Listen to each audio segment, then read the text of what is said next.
Dans cette vidéo, nous allons voir le DPP paroi, donc le dessin pièce, enfin dire paroi par paroi, à l'export. Donc pour avoir un résultat comme celui-ci, avec une cotation automatique des murs ossature bois ou massif. Donc moi je vous montrer juste ici les bases pour pouvoir faire votre export. Simplement, si vous avez besoin d'aller plus loin, si vous cliquez sur aide et ici encore une fois vidéo, vous allez trouver ici les vidéos de formation par thème. Voilà. Et là, dans ce PDF, vous retrouverez ici une formation export paroi. Et là, vous allez retrouver donc du coup une grosse série, il y a beaucoup de choses possibles, de 31 vidéos sur l'export plan paroi. Donc voilà, vous avez toute la configuration possible. Maintenant, ce que je vais vous montrer, c'est simplement la base de l'export paroi. C'est parti. Donc moi, là, j'ai 3 murs ossature ici à gauche. Je me suis fait normalement une scène module 6. Voilà, donc ça c'est bon. Je vais enlever mon solivage, on n'a pas besoin. CTRL AA. Voilà, avec les deux lisses qui m'intéressent pas. Très bien. Normalement, alors la priorité, c'est d'avoir fait des parois. Donc il faut absolument, si vous avez suivi ce que j'ai fait avec la vidéo exprès pour le module paroi automatique, ici, normalement vous avez des parois. Ça c'est une priorité d'avoir des parois. Aussi un petit peu des ouvertures si on le souhaite, hein, bien sûr.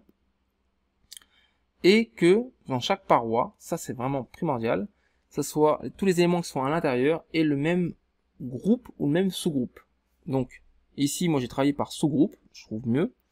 Si je fais, j'active un élément que je fais CTRL A U par sous-groupe, j'active par sous-groupe, et ben on voit très bien ici que j'ai tous mes éléments du même mur qui s'activent. Donc ça c'est ce qu'il faut vraiment faire et réaliser. Alors à l'export paroi, vous prenez vraiment les éléments que vous avez besoin d'exporter. Si vous voyez que la menuiserie ne vous intéresse pas à exporter, vous pouvez très bien l'activer. Si je fais CTRL A, c'est par groupe. Le groupe menuiserie, je l'ai activé. Je peux ensuite faire étoile et le faire disparaître. Très bien.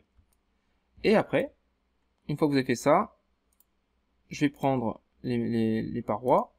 Alors j'en prends une, CTRL A, T, j'active mes parois. Voilà, je vais faire CTRL A, U, les éléments du même sous-groupe. Vous allez voir que si je fais diviser maintenant, il n'y a que les éléments qui m'intéressent à l'écran. On voit que la liste de chaînage haut et la liste d'implantation basse ne s'affichent pas parce que ce sera des éléments qui seront pas montés à l'atelier mais montés sur le chantier. Donc du coup c'est pour ça qu'ils ne font pas partie du même sous-groupe. Maintenant que j'ai fait ça, je vous montre l'export. J'active l'ensemble, normalement vous n'avez pas grand chose à faire. Exporter, export plan, et là vous avez ici paroi. Alors bien sûr on verra après qu'il y a la configuration possible, mais je vais faire l'export paroi. Numéro pose-papier c'est numéro 1, je valide. Là il va faire donc ses calculs. Voilà, alors là il m'indique que j'ai un matériau sapin qui n'a pas de poids. Bon c'est pas très grave. Je dois avoir un petit souci de matériau sapin, mais ça n'empêche pas de faire l'export. Voilà, vient de finir. Ok. Je vais dans mon 2D. Alors, je vais vous montrer le résultat qu'il vient de faire un instant. En dessous, ici. Voilà, par là. Voilà le principe. Donc là, il a automatiquement sorti 2 plans A3 par panneau, dont sur le premier plan, on a la partie structurelle de l'ossature, avec les pièces affichées en prod, la diagonale, le centre de gravité, c'est ce qu'on voit, le petit point qui est ici, la cotation horizontale en cumul, de la coupe horizontale, de la coupe verticale, une normale plus une à chaque ouverture. Donc tout ça c'est configurable bien sûr. Et la cotation des panneaux avec, on voit les dépassements des éléments qui sont là. Chaque mur on a aussi une liste de production qui correspond à la pièce de bois, le numéro de la pièce, le nom, la quantité, la section, la longueur. Donc ça c'est plutôt important. Ici le panneau, le mur par rapport aux autres, voilà, une axonométrie, et bien sûr le nom du mur, mur 1, avec sa surface et son poids.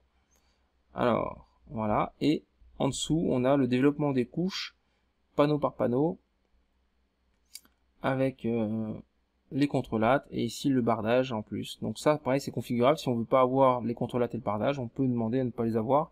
Il n'y a pas de problème. Il suffit de ne pas les exporter et ils ne s'exporteront pas. Ensuite, après, si vous souhaitez vraiment configurer des choses qui vous gênent, que vous aimez changer, dans exporter plan, et ici vous avez paroi, dans la configuration. Encore une fois, vous avez un fichier layout de réglage avec les mises en page.